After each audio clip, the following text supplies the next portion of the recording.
Hey guys, welcome to the channel. I'm Don. This is Rockin' the Country.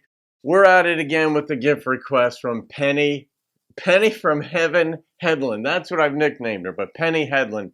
Thank you, my dear, for this request. It's a new artist to the channel, too. Tosha Hill and her song, One Tin Soldier. Yeah, I don't know this, but you said that this is more folk than country, but it's a great story. That, to me, is in the country umbrella. Folk fits under the country umbrella. I know they're different genres in ways, but so is Texas Red Dirt, but I consider that within the country umbrella. Americana, Western. So, let's see what Tosha's got for us.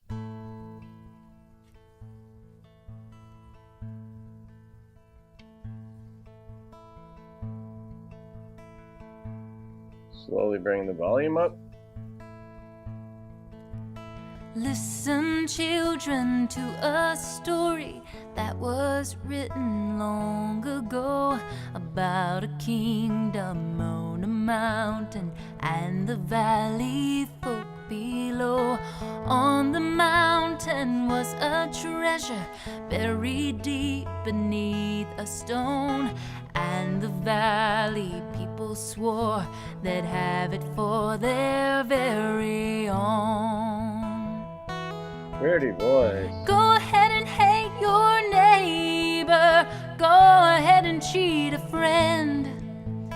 Do it in the name of heaven. You can justify it in the end.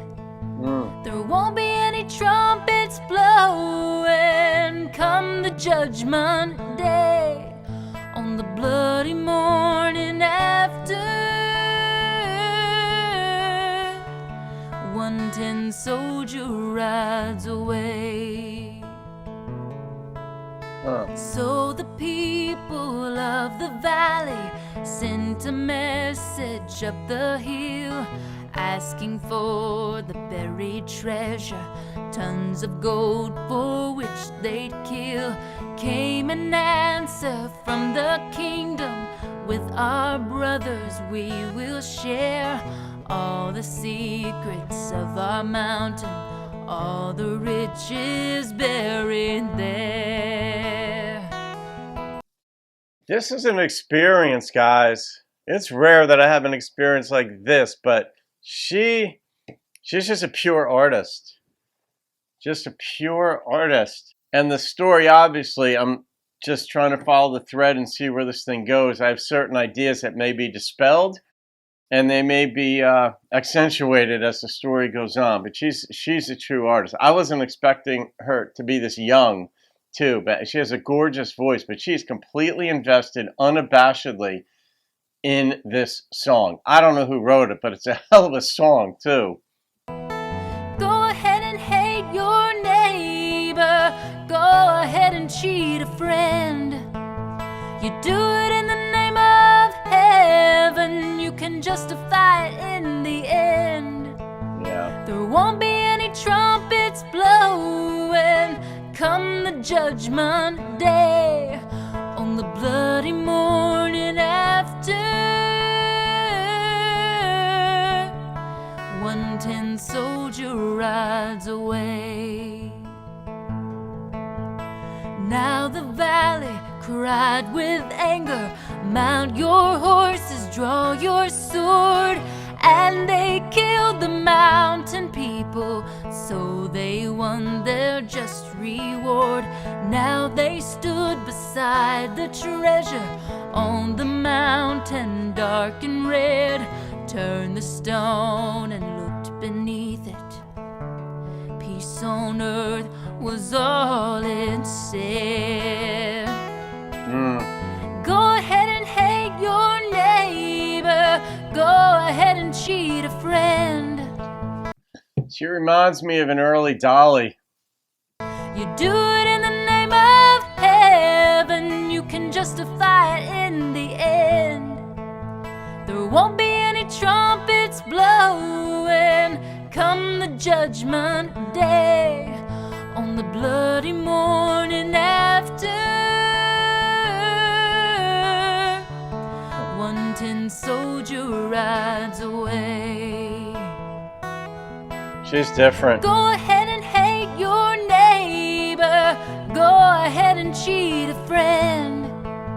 You do it in the name of heaven. You can justify it in the end. There won't be any trumpets blowing come the judgment day. That's a line. On the bloody morning after, 110 soldier rides away. On the bloody morning after, 110 soldier rides away.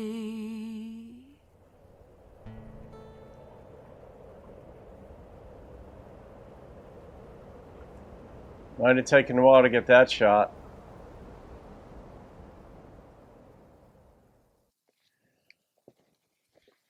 There were so many references in there.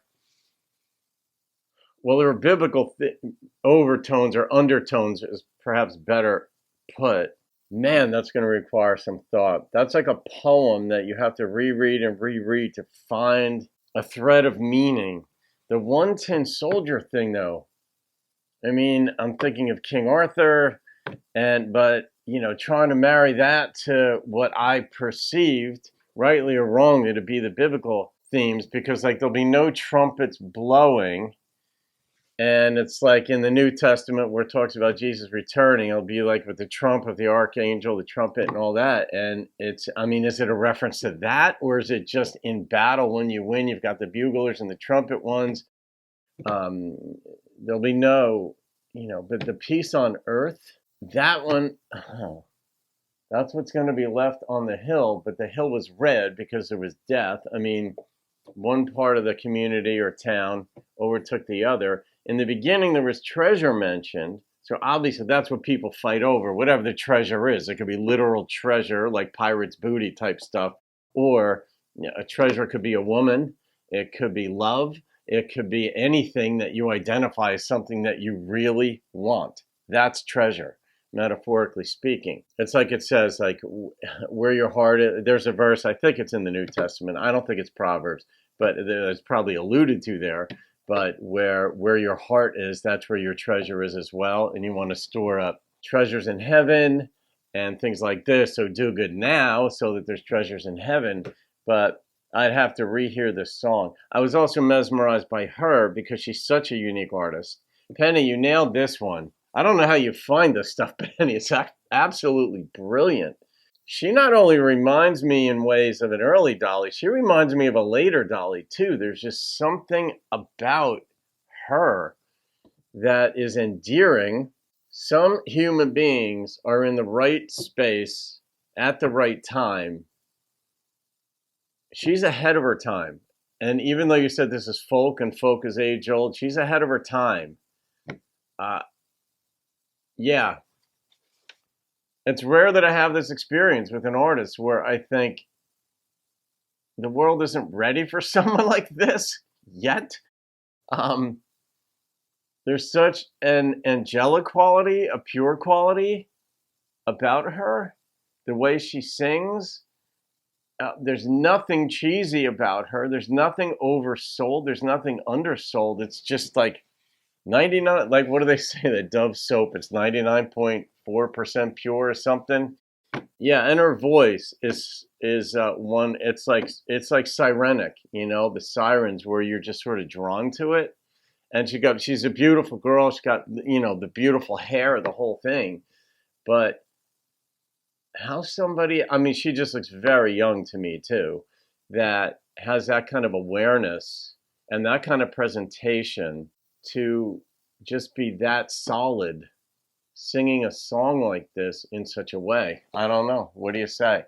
Oh, I got to rate this thing, Penny? I'm going to rate my experience. And this is my own deficiency in a way because I didn't fully understand the song, but I know the meaning is completely there. And I may be off the mark on every comment I've made so far. And I might be kind of right, but maybe it's one of these songs that maybe is made to be very open-ended for you to sort of interpret it as you will. But I'm giving this a 9.8. And that's where I said the deficiency may be of my own doing, because if I understood it, it might have been a 10, but I don't fully understand it yet. And that's not Tosha's doing, that's mine. I don't know who wrote this. I don't know if she's at that level of songwriting as well where she wrote it. If she is, she's different. She's Jason Isbell level type songwriting. So there it is, guys. Penny, thank you for this. I want to check out more of her stuff, so you're going to have to suggest more down the road, or I'll just look it up myself just to give her more exposure, because people should be aware of her in any case. So, all right, there we go. Okay, folks, have a great day. I'll see you on another video. Keep rocking the country and folk.